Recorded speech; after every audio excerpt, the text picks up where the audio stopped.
পারবো না। আমার ব্যক্তিগত অনুভূতি হলো, আমার মনে হয়েছে যে এই প্রতিষ্ঠান আমাকে জাহান্নামে নিয়ে না যায়। এতদিন মনে হয়েছিল যে আমি অনেক কিছু করতেছি, দুইটা মাদ্রাসায় খেদমত করি, আমার জান্নাত ঠেকাই গিয়ে। কিন্তু হুজুরের কথা শোনার পরে মনে হইল যে দায়িত্বে এত অবহেলা করেছি, ছাত্রদের হক এত নষ্ট করেছি। আমার বিতর্গত ফিলিংস হলো যে আমি আমার ভগ্নিপতিও আসছে, এখানে উনি এক মাদ্রাসার পরিচালক, তাকে বলছিলাম যে এখন তো মনে হইলো যে মাদ্রাসা সাইরা দেওয়া মনে হয় জান্নাতে যাওয়ার কারণ হইল। আর একটা বিষয় খুবই ভালো লেগেছে, যেটা হলো এলেমের দাওয়াতের বিষয়ে যে হুজুর সেশনটা করেছেন, এটা অত্যন্ত আমার ভালো লেগেছে যে ছাত্রদেরকে এলমের দাওয়াত দেওয়া, দাওয়াতে তাবলীগের মতো যে এলম শেখার যে আলাদা ফজিলাত, বাড়ি বাড়ি গিয়ে ডোর টু ডোর একটা নির্দিষ্ট শব্দে তাদেরকে দাওয়াত দেওয়া, প্রয়োজনে দাওয়াত। পরিচয় দিবেন আগে প্রতিষ্ঠানের সহ। আসসালামু আলাইকুম ওয়া রাহমাতুল্লাহ। আমি মুফতি ইমদাদুল হক, দেশের বাড়ি বরিশাল ঝালকাঠি। আমার মাদ্রাসাও ঝালকাঠিতে নিজ প্রতিষ্ঠান, যেটার আমি পরিচালক। আর আমি এখানে মুন্সিগঞ্জে দাওরা হাদিস মাদ্রাসার সহকারী নাজিমে তালিমাত, মুন্সিগঞ্জ টঙ্গিবাড়ি থানা। একই মাদ্রাসায় 13 বছর আমি আছি, মেশকাত ছিল, এখন দাওরা হয়েছে। আরেকটি মসজিদের খতিব হিসাবে আছি। ওয়াজের লাইনেও একটু মেহনত লাভা করাইতেছেন। তো আমি মূলত এখানে এই পরিচালক কর্মশালা অনলাইনে দেখে আমার নিজের আরও দক্ষ হওয়ার জন্য এখানে আসার উদ্দেশ্য।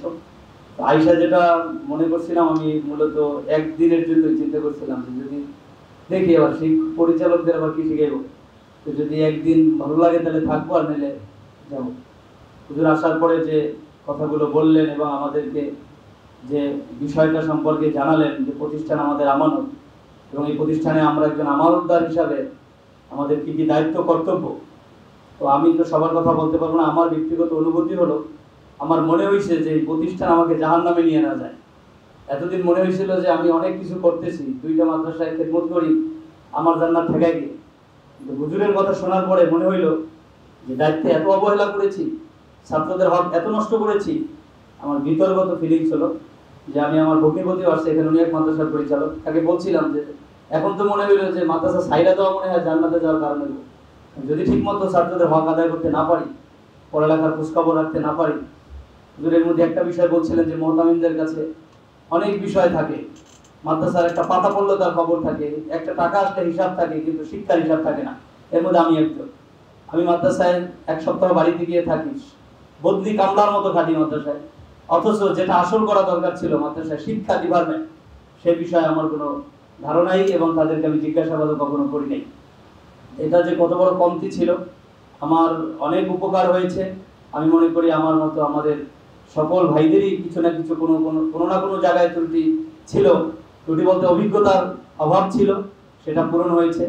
আরেকটা বিষয় খুবই ভালো লেগেছে, যেটা হলো এলেমের দাওয়াতের বিষয়ে যে হুজুর সেশনটা করেছেন, এটা অত্যন্ত আমার ভালো লেগেছে যে ছাত্রদেরকে এলমের দাওয়াত দেওয়া, দাওয়াতে তাবলীগের মতো যে এলম শেখার যে আলাদা ফজিলাত, বাড়ি বাড়ি গিয়ে ডোর টু ডোর একটা নির্দিষ্ট শব্দে তাদেরকে দাওয়াত দেওয়া, প্রয়োজনে দাওয়াত নিজে দিতে না পারলে লোকের মাধ্যমে যাওয়ানো। এই যে একটা টিপস পাইলাম, এবং এতে যদি আমার প্রতিষ্ঠানে ছাত্র নাও আসে, অন্তত যে প্রতিষ্ঠানে যাও দিনের তো ফায়দা হবে। আমি দাওয়াত দিয়ে আসছি, তাবলীগেলারা যেটা করে, একজনে দাওয়াত দিয়ে যায়, আরেকজনে এসে আবার একটু কাজটা করে, আরেকজনে এসে উসুল নেয়, চতুর্থ নম্বর জামাত এসে তার একটু রুজ করে নিয়ে যায়। তো আমার মনে হয়েছে হুজুরের এই পদ্ধতিটা এরকমই। আমি এক প্রতিষ্ঠান থেকে দাওয়াত দিলাম, আর এক প্রতিষ্ঠান থেকে দাওয়াত দিল, আমারটা না আসলো, সে অন্য একটাই গেল, তো একটা ছেলে তো দিনের লাইনে গেল। তো এটা আমার এই বিষয়টাও খুবই ভালো লেগেছে। সার্বিক তদারকির ব্যাপারে হুজুর যা বলেছেন, আমি মনে করি এই কর্মশালা আরো বেশি করে হওয়া দরকার, এবং হুজুরের এই মেহনতের উপরে আরো আল্লাহ বারাকা দান করে আরো জানি এটা একটা বড় প্রতিষ্ঠানে রূপ নেয়। এই বিষয়টা আমি ব্যক্তিগতভাবে হুজুরের জন্য দোয়া করি, আপনাদের কাছে দোয়া চাই যে কমতিগুলো আমাদের হয়েছে এতদিন প্রতিষ্ঠান পরিচালনার ক্ষেত্রে। হুজুর কত সুন্দর একটা কথা বলেছেন যে আপনি যদি সময় দিতে না পারেন, আপনি কেন আসছেন এখানে, অন্য কত কাজ আছে সেগুলো করে। সুন্দরই তো কথা, শুধু মাদ্রাসা দিব আর হক আদায় করবো না, মাদ্রাসার ক্ষতি হবে, তারা তো একসময় উম্মতের মাদ্রাসার প্রতি একটা খারাপ ধারণাও চলে আসবে। এটা আমার ফিল হয়েছে যে আমরা যে মাদ্রাসা করতেছি, এই খোঁজখবর যদি না রাখি, এক একজনের দুইটা তিনটা মাদ্রাসা দিয়ে, তখন তো উম্মত এক সময় বলে যে মাদ্রাসা লেখাপড়া ভালো না, তখন বৃহৎ এক জনগোষ্ঠীর উপরে উম্মতের একটা খারাপ ধারণাও আমাদের কারণে হয়ে যেতে পারে। এই জন্য আমরা সবাই যে যেখানে প্রতিষ্ঠান দিয়েছি, আমরা যে ভুলগুলো বুঝতে পেরেছি, আমি আমার ব্যক্তিগতভাবে নিয়ত করেছি ইনশাআল্লাহ যে কদিন পারবো ইনশাআল্লাহ এগুলোকে সামনে রেখে প্রতিষ্ঠানের উপরে হক আদায় করার চেষ্টা করব। আর হুজুরকে পেয়ে তো আলহামদুলিল্লাহ আমরা সবাই ধন্য হয়েছি। আমাদের কর্মশালায় হুজুরকে পেয়েছি, এটা তো আমাদের অনেকের স্বপ্ন যে হুজুরের সাথে আমাদের মোলাকাত হলো, হুজুরের মুখ থেকে জবান থেকে কথা শুনতে পারবো।